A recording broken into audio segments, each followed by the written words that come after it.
Halo semuanya, selamat datang di channel aku. Perkenalkan, aku Caca. Ini video budgeting pertama aku. Sekarang aku lagi di titik dimana aku capek teman-teman. Capek karena setiap tanggal 20 saldo ATM aku selalu kritis. Padahal rasanya aku nggak beli barang mewah. Akhirnya aku mutusin aku harus belajar budgeting dari nol tahun ini. Aku bukan ahli keuangan teman-teman, aku juga cuma orang biasa yang pengen punya tabungan. Jadi mari kita mulai perjalanan ini bareng-bareng. Nah, ini aku sudah membuat sampul budgeting untuk bulan ini. Banyak yang bilang budgeting itu membosankan ya teman-teman, makanya aku coba bawa kebiasaan lama aku ke sini. Aku pakai stiker dan warna-warna lucu di buku jurnal aku supaya setiap kali aku buka catatan keuangan, aku nggak merasa pusing, tapi malah merasa kayak lagi ngerjain jurnal seni. Untuk awalan ini moto aku nggak ribet-ribet teman-teman, cuma jangan terlalu keras sama diri sendiri. Kalau bulan ini gagal ya udah kita evaluasi dan mulai lagi besok. Ya namanya juga masih belajar kan ya. Ini aku pakai stiker cinnamon roll. Aku pakai yang ada aja ya teman-teman. Kebetulan di tahun kemarin aku beli stiker ini dan masih banyak, jadi sayang kalau nggak kepake. Sebenarnya sih nuansa yang aku pengenin untuk budgeting aku di bulan ini tuh kayak tema pohon gitu, ada warna coklat, ada warna hijau, tapi nggak apa-apa deh, adanya stiker masih ini ya udah pakai ini dulu aja ya.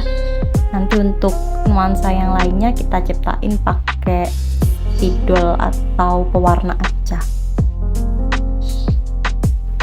Nah, ini tabel pertama aku teman-teman untuk budgeting. Tabel pertama aku ini fungsinya untuk merencanakan pengeluaran rutin ya setiap bulannya. Tabel ini isinya ada 4 kolom teman-teman. Kolom pertama itu aku kasih nomor, selanjutnya aku buat kolom akun. Nah, ini fungsinya untuk menulis akun kebutuhan apa aja sih yang harus aku penuhi bulan ini. Selanjutnya ada kolom rencana. Ini untuk menulis berapa rencana pengeluaran bulan ini, dan kolom terakhir itu ada kolom realisasi ya teman-teman. Nah, ini aku gunakan untuk menulis jumlah pengeluaran realku nanti untuk evaluasi di bulan kedepannya. Nah, di pengeluaran tetap ini aku ada biaya listrik, biaya tempat tinggal, biaya sosial di kantor, sodako, dan biaya orang tua. Untuk biaya listrik itu aku 100.000 ya teman-teman. Terus untuk biaya tempat tinggal ini ada 40.000. Ini untuk biaya sampah. Nah, sebenarnya tuh aku masih nyewa teman-teman, tapi pembayarannya tuh tahunan, jadi nggak aku masukkan ke dalam budgeting bulan ini. Harusnya sih aku nyisihin sedikit-sedikit untuk biaya sewa ya, biar besok tidak terlalu membebani, tapi ya karena kebutuhannya masih banyak jadi aku pending dulu. Lalu untuk biaya sodako sama orang tua ini privasi ya teman-teman ya. Oh ya, itu juga ada biaya sosial di kantor ya teman-teman, itu berupa tabungan, arisan dan lain sebagainya, itu sejumlah 220.000. Terus selanjutnya di kolom kedua aku ini aku buat untuk pengeluaran tidak rutin. Jadi untuk tabelnya itu sama seperti pengeluaran rutin tadi, ada nomor, terus akun, terus ada rencananya berapa, sama realisasinya itu berapa teman-teman. Nah, bedanya itu kalau di pengeluaran tidak rutin tuh berarti setiap bulan tuh beda ya teman-teman ya, pengeluarannya berapa gitu. Nah, untuk di pengeluaran tidak rutin atau tidak tetap ini aku ada beras ya teman-teman 80.000, lalu ada sabun, sampo, dan perlengkapan kebersihan lainnya itu 100.000, ada paket data itu 100.000 juga. Ini transportasi karena aku pakai motor, butuh bensin, oli, ganti oli dan lain sebagainya ya, itu aku anggarin 200.000. Terus ada dana darurat juga 200.000. Selanjutnya ada makan teman-teman, tapi ini udah tidak termasuk nasinya ya, soalnya tadi di atas sudah ada. Untuk makannya itu 600.000, terus skincare itu ada 100.000, dan terakhir ada gas 25.000.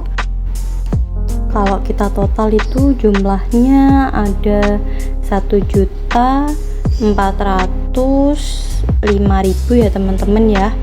Nah, ini 1.405.000 untuk biaya yang tidak tetapnya. Tabel terakhir ini adalah tabel untuk kebutuhan tidak terduga ya teman-teman ya, karena ini masih budgeting pertama aku masih belum yakin sama keakuratannya. Jadi untuk berjaga-jaga aku bakal buat kolom pengeluaran tidak terduga. Jadi nanti misalnya ada kebutuhan mendadak yang tidak ada di budgeting awal, langsung aku tulis di sini ya. Nah, tadi setelah aku total teman-teman, untuk pengeluaran tetap sama pengeluaran tidak tetapnya itu jumlahnya ada 1.765.000, dan kalau awal kita 3 juta kan berarti masih sisa 1.235.000. Nah, ini sisanya akan aku tabung teman-teman, tapi misal ada kebutuhan lain yang tidak terduga akan aku gunakan dulu, baru nanti misal ada sisanya akan aku tabung. Nah, nanti setelah di akhir bulan akan aku evaluasi ya teman-teman. Itu dia langkah awal aku nggak tahu apakah bulan depan aku bakal langsung sukses atau malah ada bocor di sana sini, tapi setidaknya hari ini aku sudah mulai. Buat kalian yang merasa di posisi yang sama, yuk mulai bareng aku. Jangan lupa subscribe supaya kita bisa pantau progres satu sama lain. Sampai ketemu di video selanjutnya.